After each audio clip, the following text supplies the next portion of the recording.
Om Niranjanam Nityam Anantarupam Bhaktanukampadhrita Vigraham Vai Ishavataram Parameshamidyam Tamarama Krishnam Shirasha Namah. Namaste and welcome to our study of the Bhagavad Gita. We are studying chapter 12, Bhakti Yoga.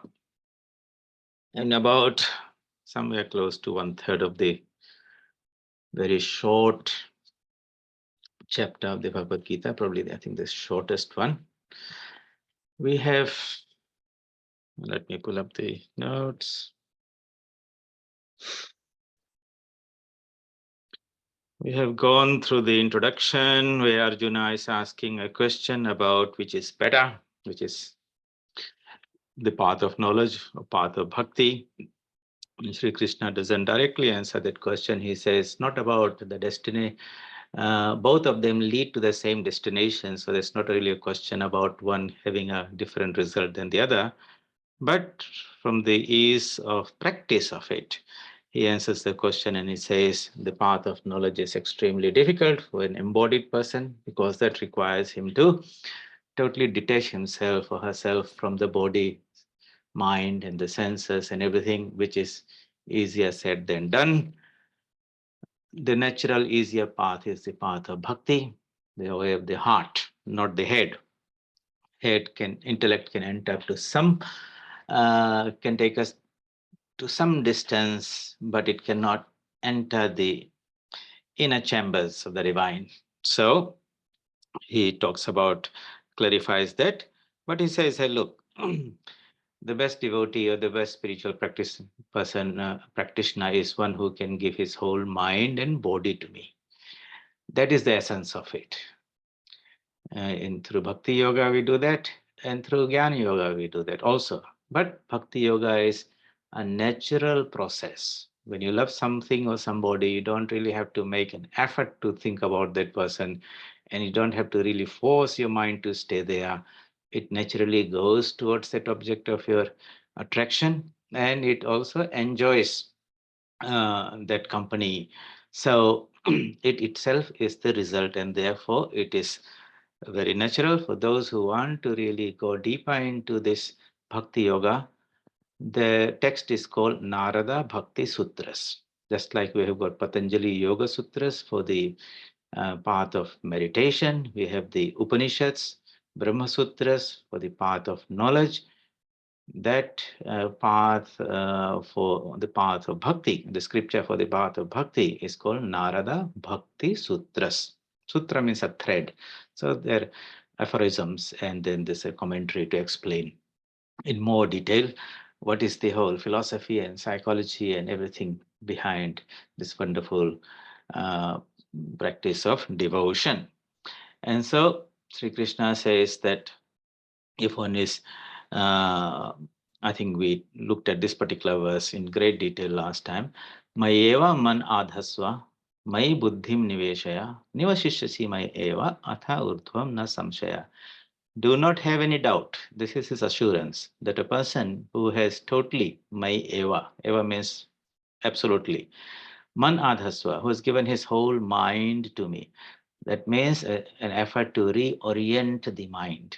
The mind that naturally flows outwards through the senses, through the physical body activities, trying to see, enjoy, taste, touch and smell the external world. That mind has to be given some training, sort of illumination. Where does illumination come from? From the buddhi, which will tell the mind everything out there is transient. Nothing is permanent. Even the happiness, whatever is there is transient, nothing is permanent. And when the discrimination comes, that buddhi itself becomes the friend, the one, because it's a buddhi that's controlling the mind. When the buddhi is not very alert, not watchful, it's like that the charioteer in the chariot is not alert, then the horses are dragging the chariot wherever they want. But when the buddhi, the charioteer is alert, he pulls the reins of the horses, just like Sri Krishna does in the picture of his chariot in the Mahabharata. You see the front legs of the horses are literally in the air. Such is a tight control on the horses. Here, the horses are our senses.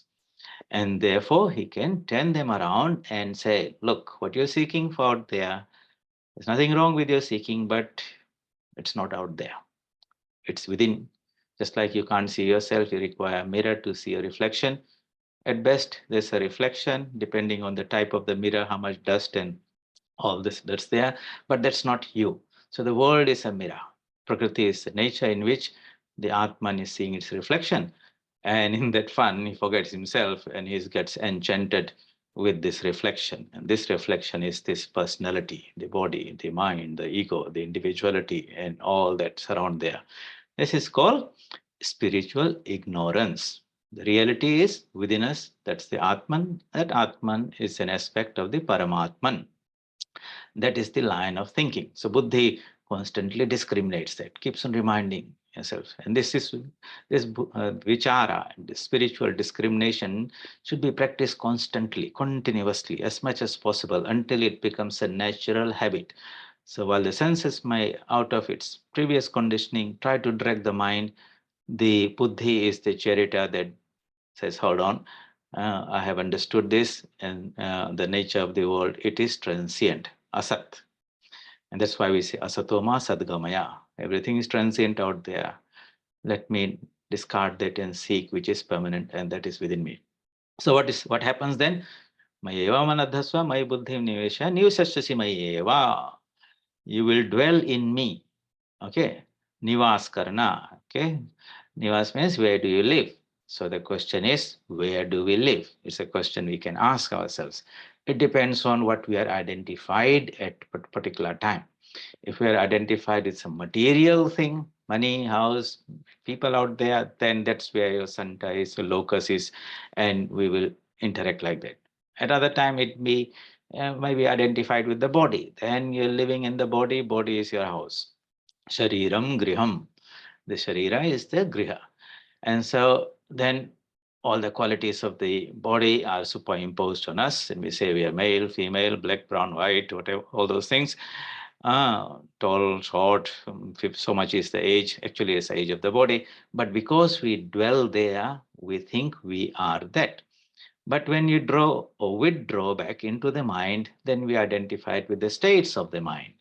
And these are happy and unhappy. I know, I don't know, I'm confused, I'm elated, I'm depressed. These are verily the states of the mind. But because we dwell at the mind level, that is our locus, and that is our location, Nivasasasi.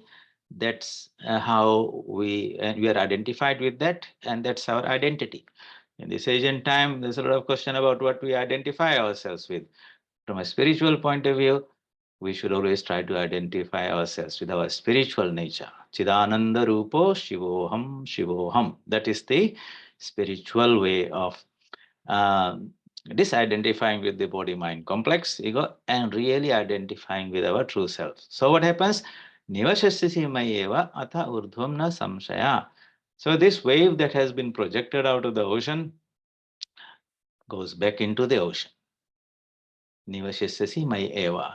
The jivatma that was projected out of the Paramatma returns into the Paramatma, and when that happens, then the limited wave of the Jivatma suddenly finds it's the vast universe, the ocean, infinitely deep, deep, tremendously profound, can't express, beyond mind, beyond speech. That is the divine birthright of every one of us.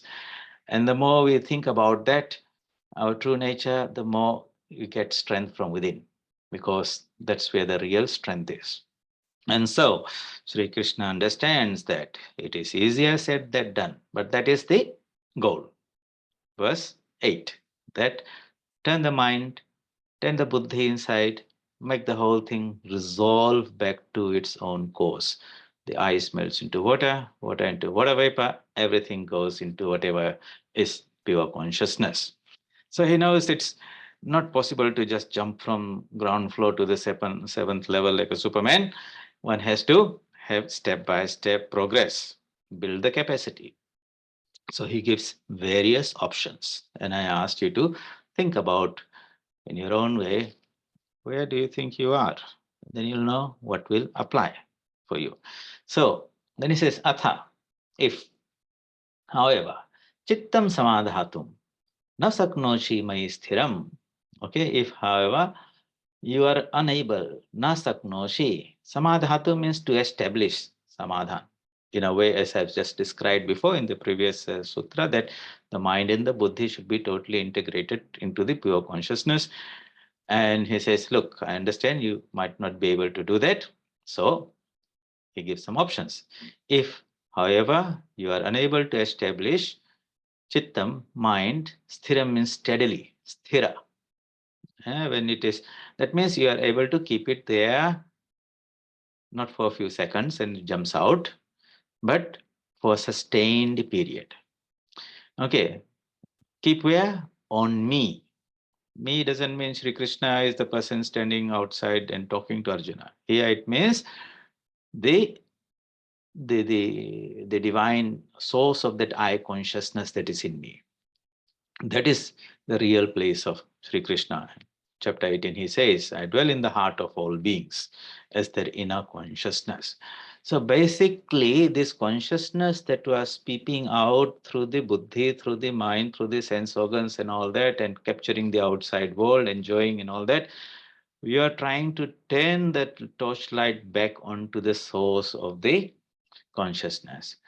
We have been watching this movie of this world, being enchanted with this all these characters, which are basically shadows, uh, due to the film that is passing through. What is the film? That is the mind. The attention is now to be turned around to that source of the light, which makes everything happen. And it contains within itself all the colors and black and white, everything is in there. So he says, uh, if you are not able to establish in the way I described the mind steadily on me, then tatha, or Dhananjaya, Dhananjaya is Arjuna, ichha, seek, aptum, to attain, mam, me, abhyasa yogena, the yoga of practice. This is another place. Earlier, again, Sri Arjuna had asked this question when he was saying that, look, you're asking me to control the mind. The mind is extremely difficult to control. And he gives the simile just like in a cyclone, if there's a little boat in the ocean, it's very difficult to navigate it and control it. Likewise, this mind, when it is assailed by the winds of desires and temptations and attractions of the world, I cannot keep my mind steady. You know what it means when you try to sit down and meditate. It jumps about here and there like a restless monkey. So he says there is something called a type of yoga, abhyasa yoga, the yoga of practice. So that means you are able to hold there for a while, it jumps out, then you bring it back.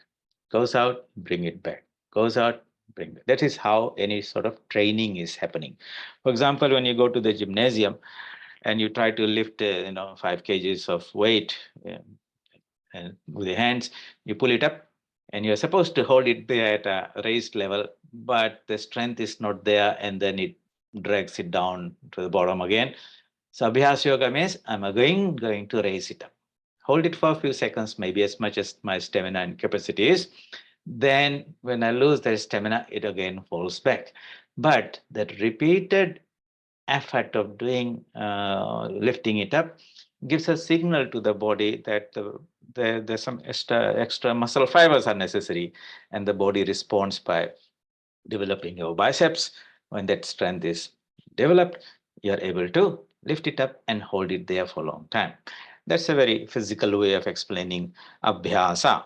But let us have a look at it. Let me see if I can explain it another way. So, what happens in the mind space? Let's maybe go back to our drawing and do some sketching here. Okay. So, we said this is our drawing that we should be very much familiar with now. And we said that the 3 dimensions, this is the body, mind, and spirit, you might say. And this is pure consciousness, Brahman. Okay. So, and we said the source of that light, the Paramatman, is deep within us. Okay, that is sitting there nicely, and its radiance, its light is percolating in all direction, but it flows through that in that space. And when it is in that level, we call it the Buddhi, sort of say, which we English word is intellect for buddhi. And when that functions, we call it spiritual intelligence. Intellect, intelligence, but the source of that energy is the spirit. So we use that word spiritual intelligence as opposite to what we call artificial intelligence at the bottom level here. That energy flows through into the mind space. This is called, okay, a mind space. So there's a flow of energy flowing through that, and now it has entered the brain, because the brain is in the body, and then it flows out through the various karmanindriyas, gyanindriyas. So organs of action, body, hands and feet, and all that activity is happening. Now we said that there's a locus, a point where to which we have descended to. Some people, if they are really at the gross level, then the locus is here, right at the bottom. And that is, I am this. Okay. So if I want to draw it in a funny way, that is the I. All right. So very long I. And then, so vertical depends on the I. And the sideways, M. So I am and whatever is there, identification, and the body here at this level. At this level, that is the I of the mind. Okay.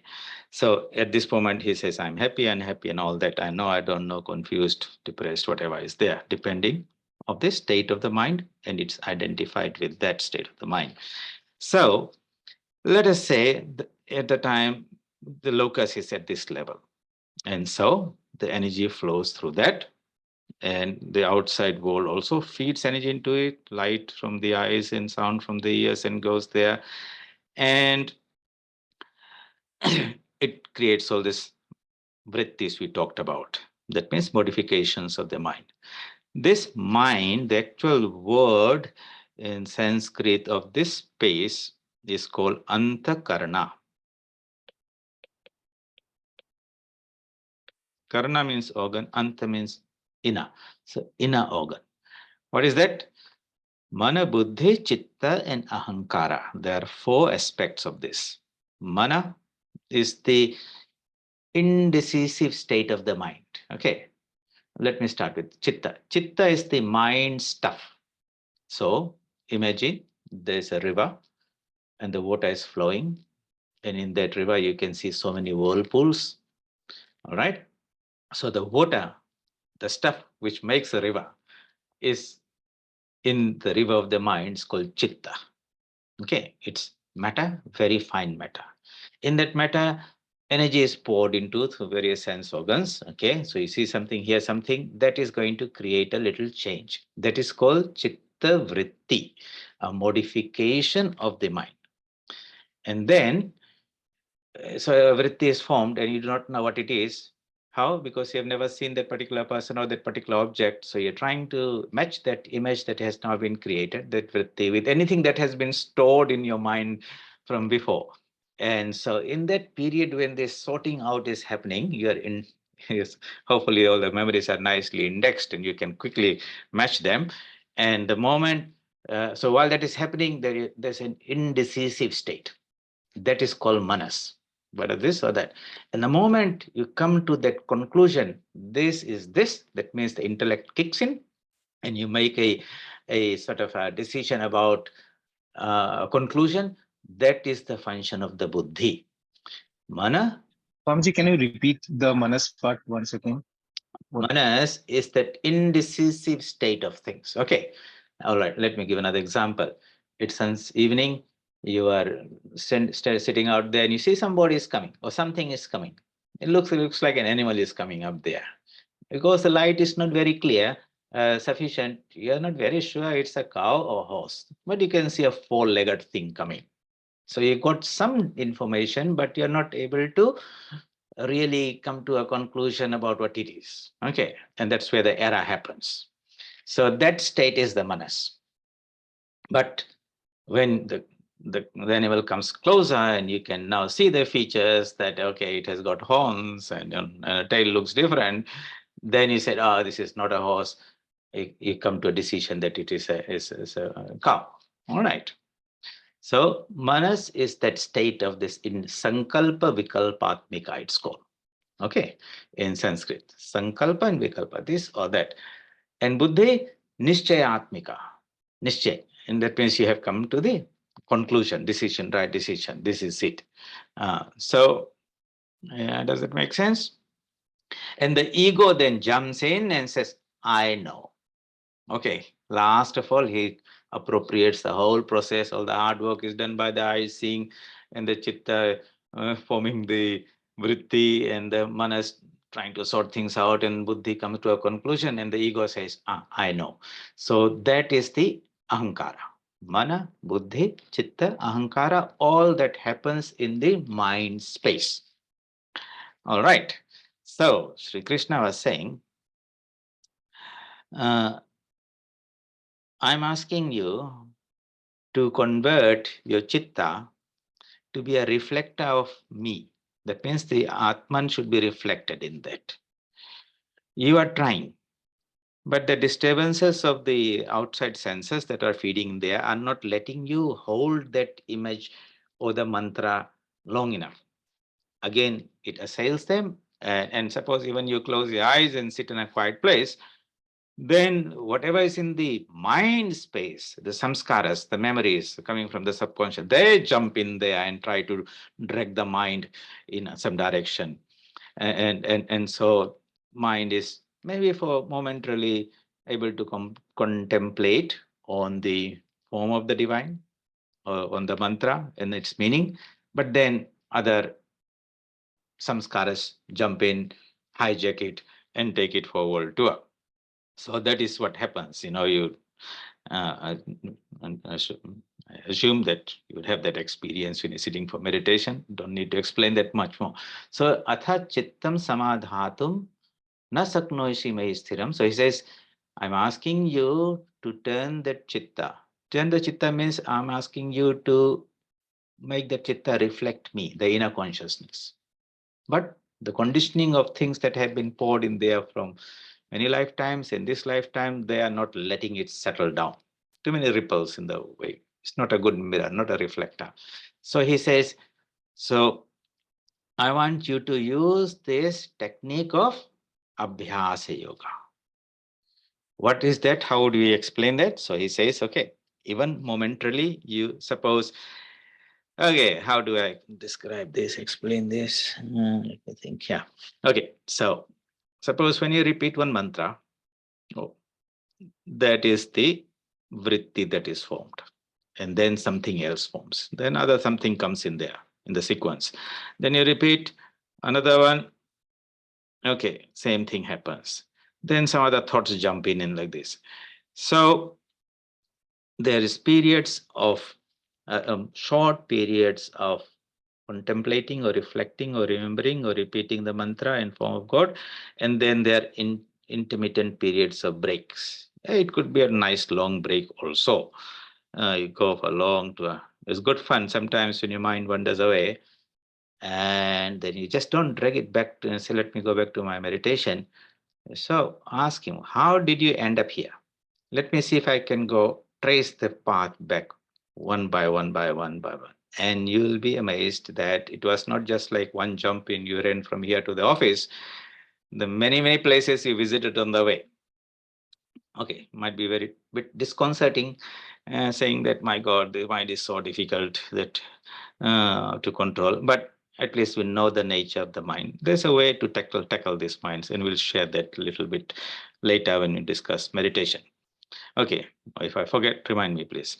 So, okay, so here, this is what is happening. What we are trying to do in Abhyas Yoga is to at least keep this formation of the samskaras. Every time you repeat the mantra, it leaves a spiritual samskara impression on the mind. That is one coin in the piggy bank.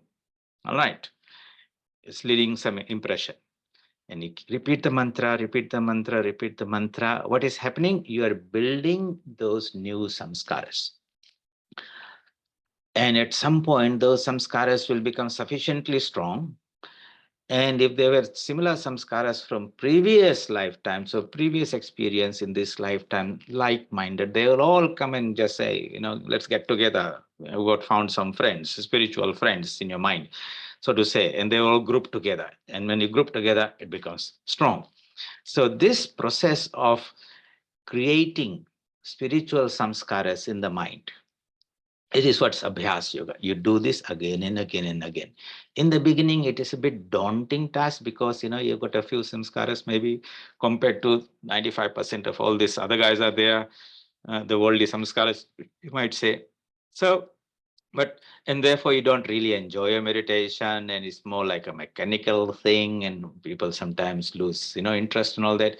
But somebody who understands the psychology says, hey, I should not expect that out of all of a sudden I would have this tremendous, wonderful concentration when whole my life I have let this mind go out on its wild goose chase, giving me total freedom, freedom of the senses, not freedom from the senses. That was what was happening.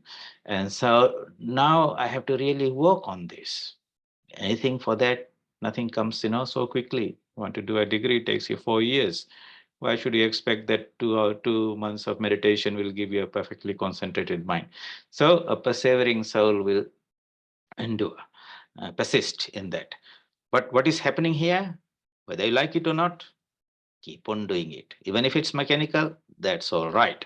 But in time, as the samskaras begin to build up, you will find that they will have a life of their own. Okay, and it becomes, that's how habits are formed. Keep on doing something, and after some time it becomes easier. You begin to like it. Hmm, begin to like it. I'm reminded of a joke. My sir will tell you. So there's this young man who did not like his mother's cooking. Every time she cooked something, in particular curry, whether it might be karela or something bit bitter, he would complain. He'd complain. Yeah, he say, why did you cook this and that? What to do? And he got married, and then he found that when his wife is cooking the same thing, he is eating it nicely. Mother one day pulled him up and said, when I used to cook for you, every time you complained, and now you are not complaining. And he said, khate khate acha lagne laga. Okay, that means I've been eating it and now I'm developed a taste for it, acquired taste. So what is happening here, jokes aside, is that we are trying to create these samskaras. Have to work on patiently. And so another question might come. I look, if I look into my mind space and look at the type of samskaras, majority are there, 95% are worldly samskaras, means because the mind was going out into the world through the five senses, and that's what has been collected. Now and then I have been doing a little bit of spiritual practices, puja, going to the temple and singing some bhajans and praying. But compared to that, the spiritual samskaras may be a small percent. And how do I shift the balance so that the spiritual samskaras become more overpower or become more dominating? That means the resultant vector is now pointing upwards into the spiritual direction.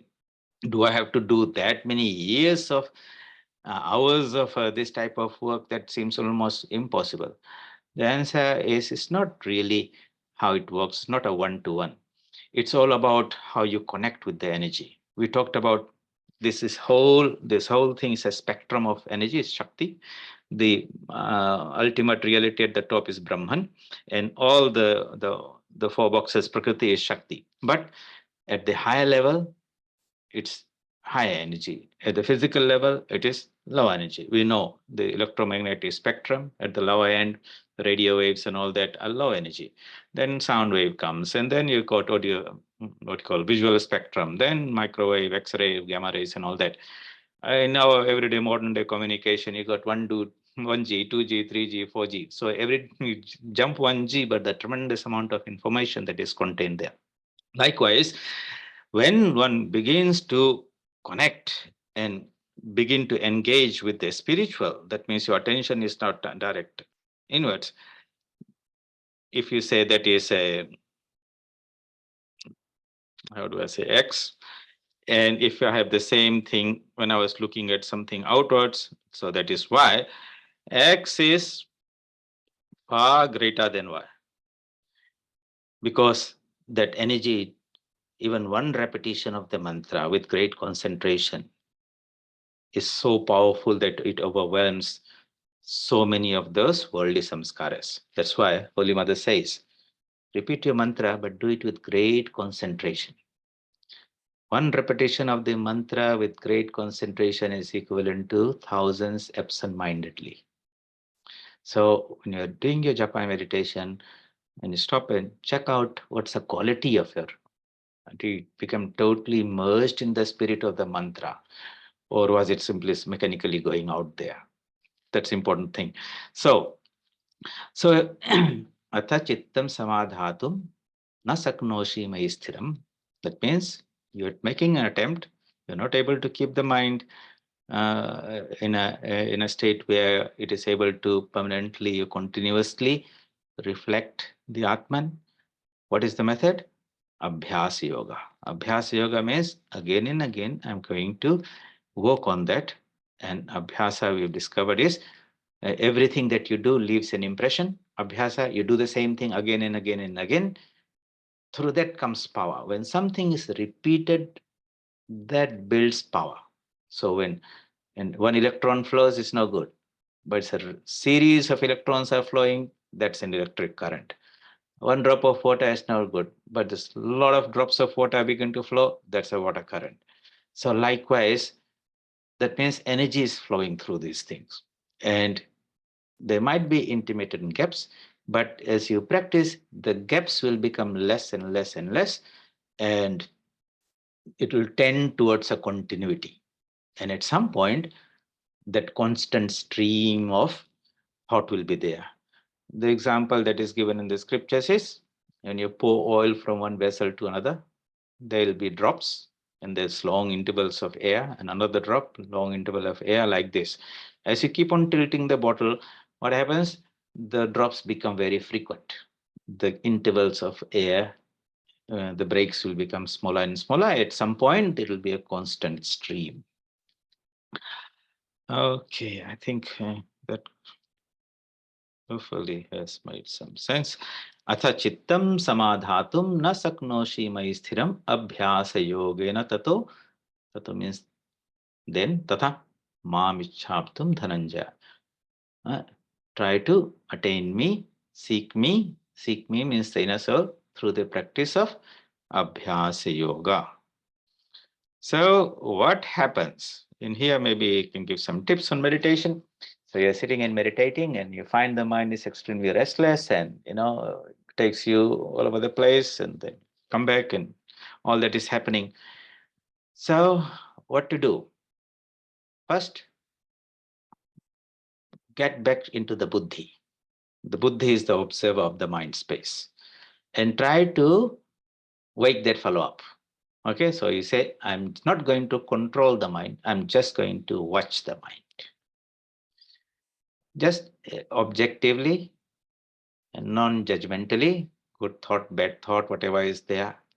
These are just some things are happening, some changes are happening in the chitta, some waves are forming. I watch, thought arises. It remains for a while. I don't show any interest in it. It subsides. It will remain only when you become interested in it. And it might come back and say, hey, you like me, I'm back again. But if you don't show any interest, it loses interest also in you and doesn't come back. So this idea of not showing interest, just being a witness, Shakshi Bhava, observer. So thoughts are coming, good. And you just tell yourself, okay, certain things are I'm seeing right now, let them come. Others are memories and things, recollections. They are appearing, but they're not lingering there forever. I just let them, don't make a big deal about them and not show much interest in them. And you'll find that after a while, that mind will automatically begin to calm down. When it has got some degree of calmness through this practice, watching, then you get into the business of focusing on the mantra and the form of the your chosen ideal. So one should not simply jump into that uh, very, very tumultuous pond of the mind. Let it settle down a little bit. But Don't go to the other extreme and say, I will start meditating and doing my japa when my mind has become totally calm. That would be as foolish as going to the ocean and say, I'm just going to wait for all the waves to subside and then I'm going to take my bath in the ocean. That will not happen. So, little bit of practical tips there. Then he says, okay, you might say, I'm trying to do my japa and meditation, repeat the mantra, keep the mind on God. Uh, Even that is not working. It's hard. So he says, Sri Krishna says, Abhyasopi asamarthosi, mat karma paramo bhava, madhartam api karmani kurvan siddhim avapsasi.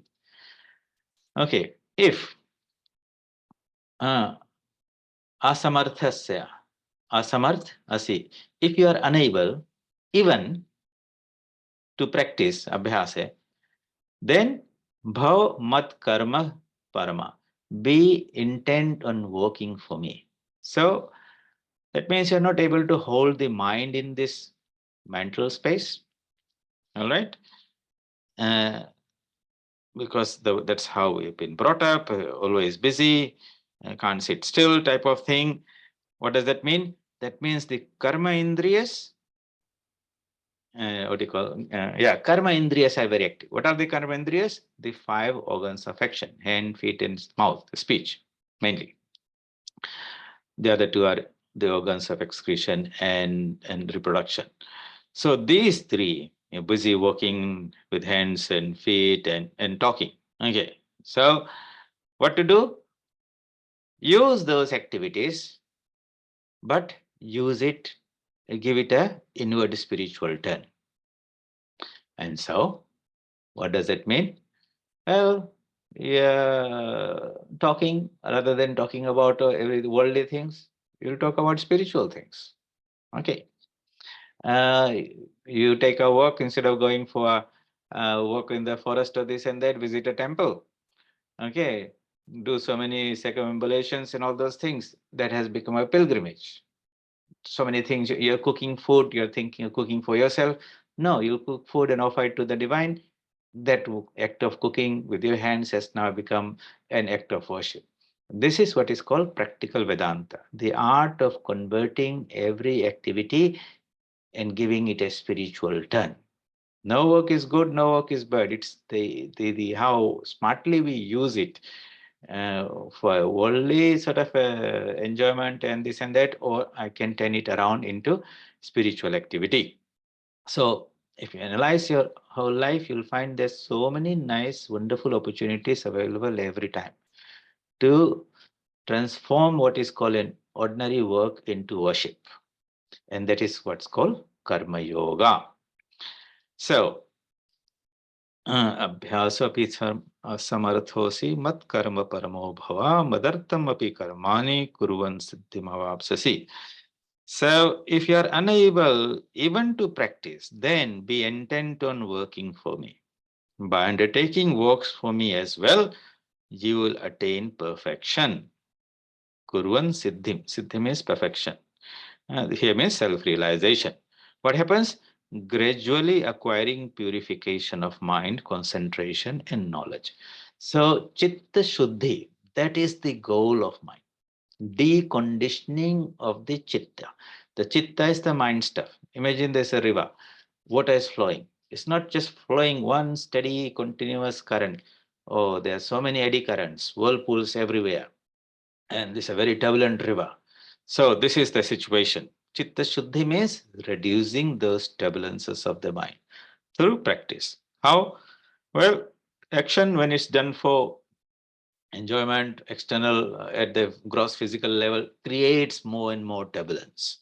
When that same action is done for the sake of the divine, as an offering to the divine, then that has the opposite effect of diminishing the turbulence in there. Here, everything that is happening in the body, in the mind, in the buddhi, all of them happen because of the presence of the consciousness behind. Without the electricity, there's no movement of fan and no light in there.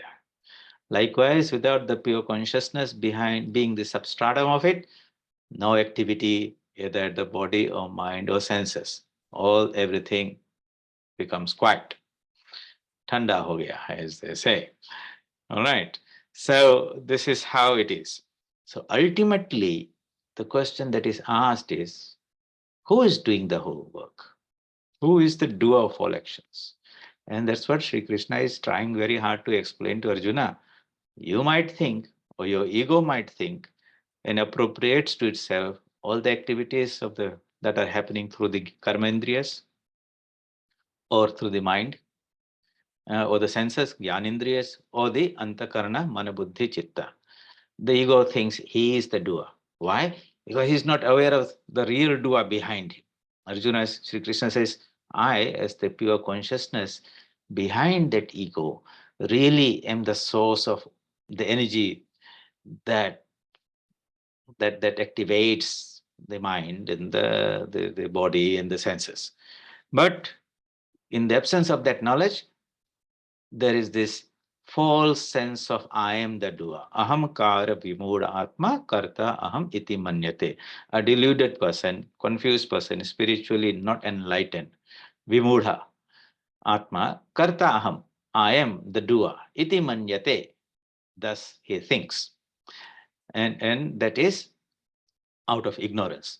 So Sri Krishna brings in the light of knowledge and says, it is the pure consciousness that is the real cause of source of all activity. That means the Parashakti, the supreme conscious of the Brahman, manifests as that primordial energy called Adhya Shakti.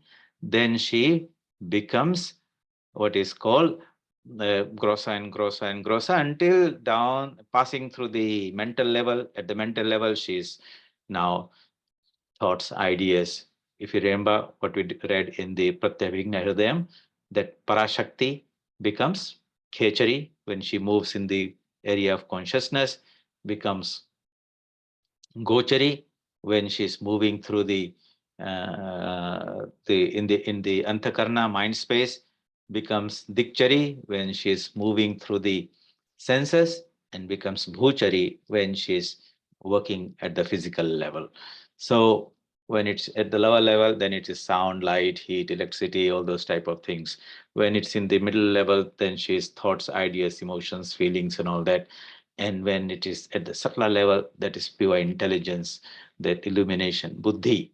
But it is the supreme consciousness that is now flowing through this mechanism of this body mind complex. And the ego, which has got its head in the pure consciousness. Remember that drawing I did was there. Where is it? Yeah, this ego that came down here, its source is up here. And then it goes down, drags itself down. The longer it drags, it's like a spring. You drag it more, there's more stress trying to hold in there. So if it goes to the body level and body is changing and it's aging and disease and hunger and all those things there, is trying to maintain that. Lot of hard work goes in that. So much of our energy goes just trying to keep this body. You have to work, you have to feed it 3 times, wash it, dress it, paint it, decorate it, entertain it. How much time goes in there? Less than what we give in the intellectual culture. I pull the spring very hard and so much tension and stress is there. Ultimately, even all after a whole lifetime of effort, this fellow, gives up in abundance, it breaks down. So this ego is is a result of ignorance, avidya. So in the Patanjali Yoga Sutras, out of ignorance, avidya, it produces certain things. What are they? Avidya produces asmita. Asmita is this I sense. That I sense chooses certain things it likes, other things it does not like. So avidya, asmita, raga, dvesha, abhinivesha. 5. Avidya is the spiritual ignorance, is the cause of everything. Its product is asmita, this ego. This ego has things it likes, it goes towards that. Certain things it does not like, aversion, it avoids that. So raga and dvesha are attraction and aversion. And abhinivesha is this tremendous clinging to the body, because it thinks that is its identity, its reality, and therefore it has to be preserved. Food, clothing, medicine, and everything has to be provided because it seems that is what it is. So, but the root cause is ego, that ignorance. And if you can cut that ignorance, then all this whole tree falls down. And that's why, how do you cut that? Knowledge. Knowledge is antagonistic to ignorance, spiritual knowledge. And so, and so, so it says, you have to do work for my sake. So when he says work for my sake, it could be depends on the person and his level of spiritual growth. It could be like, I'm a servant of God, like Hanumanji saying, Ram, I'm Lord is my master, and I'm his servant. I'll do the thing, but the results don't belong to me. Just like a gardener working for somebody, landlord. He does all the wonderful gardening, but he can't harvest the thing and take it home. No, he's just doing as a, and the result, the fruits of his gardening does not belong to him. Likewise, when we truly understand that the Atman is the doer, then rightfully the result should also go to him. Why should the ego take ownership and appropriate for himself? Because bondage comes through this doership. If you can say, I'm not the doer, he can do all the work, nothing will affect us.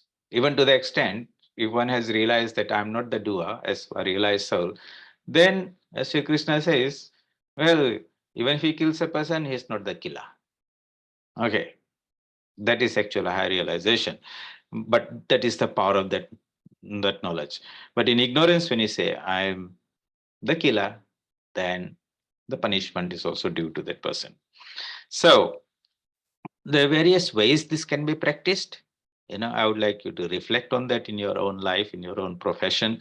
How can we can convert our actions into a spiritual discipline?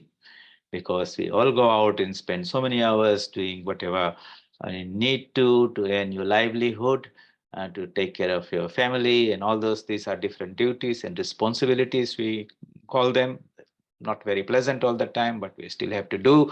And so many hours of your waking time goes in that we call worldly life. When we come and go to the temple or sit down, meditate, we call this part as the spiritual life. In reality, what is worldly and spiritual are how we have conceptualized things. Whatever is one existence. And therefore, all works can also be converted into worship, and that is what is called karma yoga. So here he is talking about take karma yoga. If you are unable to practice, then be intent on working for me, or be an instrument through which I will walk. Okay, that is another idea. So you say, I don't have a sense of agency. I'm just this body is only a instrument. This is only a car. Wherever the driver will drive, there it will go. That type of thing. The car should not think I'm driving by itself, type of thing. So inside me is the supreme consciousness.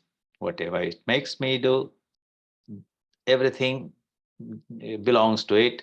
I'm just an instrument. He might use it for some work, he might not use it for, that's fine also, type of thing. So that means this ego has to be attenuated. That is the problem. When we do the work with the sense of doership, the ego gets all pumped up. And when success comes, he says, I'm so happy, I need the praise. And somebody comes and says, oh, how wonderful was there? And it puffs up like a frog. If somebody comes, criticize a little bit, it deflates itself. That is a condition of most people. But if you truly understand that we are only an instrument, if somebody comes and praises, you listen to it. You can't shut that fellow's mouth and say, hey, don't praise me, this and that. That creates another issue. You listen, but you don't get sucked in by that. Okay. Otherwise, he might be praising you and you get puffed up. He has done spiritual more harm to you. The sister is incident there. Latu Maharaj was one of the disciples of Sri Ramakrishna. He visited some devotee's house and or somewhere, and some devotees came and met him, and then they introduced, oh, come and see this Swamiji, he's a great soul, and this and that, praising him, all that. And the Swami told around and said, you are the dangerous people, if we are not careful, you come and say all these type of things, and somebody might really begin to think, oh, I'm a great sadhu and this and that. Don't do that here. So basically, because he was alert, uh, to that, he did not get sucked in by all that praise, whatever the devotee was doing. Just as a side reference. Then comes, so you see, one after the other, Sri Krishna is giving various options. How nice, Otherwise, if he just gave only one jacket to fit everyone, it's very difficult, because some are not everyone has the same size. So then even he further goes that, hey, look, I'm asking you to do work for me, and but you can't do that also. Then atha tad अपि असक्तोषि कर्तुं मद्योगमाश्रिता सर्वकर्मफलत्यागं तथा कुरु यतात्मावान्. If you are unable to do even this, that means you are unable to do work for me, why you started, and then somehow your eye sense came and you finished 1 hour of work in which you were feeling I was doing. Swami Brahmananji says, okay, maybe during that 1 hour of work, you are not able to maintain the sense that I'm only an instrument, all this. Okay. But before you start the work, don't jump into it. Remind yourself. And when you finish, take a pause and remind yourself. Between the two, that's better than not doing it at all. So if you are unable to do this, even this work for me, in that case, having resorted to the yoga for me, renounce the result of all works by becoming controlled in mind. So, sarva karma phala tyagam. Karma is action. Karma phala is the result of action. Sarva karma means all results of all actions. What type of actions? Where do the actions happen? Karma indriyas. That means body and mind and speech. Thinking is a karma. Speaking is a karma. Moving around is karma with the hands and feet. Various activities, they all have a result out of that. Don't appropriate the result to yourself.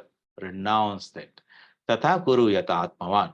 So as you do that, you'll find that the mind goes out only when it gets connected to something. So when you disconnect it, I'm not bothered about the result out of it, then the mind is left at peace type of thing. So if you are unable to do this work for me, then having resorted to the yoga of it, mad yoga ashrita, means yoga means you have to join. That means you join your mind to the Atman, towards God, and let the actions, karmendriyas, and all those roll on there. You have to eat, you're hungry, you have to drink, you have to sleep. Those are the functions of the body. The eyes will see, the ears will hear. Okay, so what is happening there? That's all happening. That's the nature of the body. That's the nature of the senses. They will be busy with their activities as they are. But mind, hey, let us not get out there. Let us stand around and be madhyogam ashrita. That means turn it around and be uh, let the mind be directed to the source of that light. That means let others watch the movie. I'm going to turn my attention to the source of the light type of thing. Then in verse uh, 12, Sri Krishna gives a bit of comparison. Shreyo hi jnanam abhyasat jnanat dhyanam vishishyate dhyanat karma phalatyaga tyagat shanti manantaram. Shreyo, superior, greater. So he gives various type of practices and he says, how do they sit? Are they all same? No. So he says, knowledge is surely superior to practice. Practice means abhyasa. All right. Meditation surpasses knowledge. Renunciation of the results of work excels even meditation. And from that renunciation comes supreme peace immediately. Tyagat shanti manantaram. How do I explain this? Maybe that will take a little bit of time. Maybe we'll take this up in the next class. But I would like you to do a little drawing and say all those things are happening in this being that is there. And I've drawn in various ways explaining what is happening in the chitta. I've talked about what is abhyasa, creating the samskaras. I've talked about karma, about activities in this level here. Okay. Chitta activities reflecting the light of consciousness inside. That was a starting point. Then we talked about abhyasa.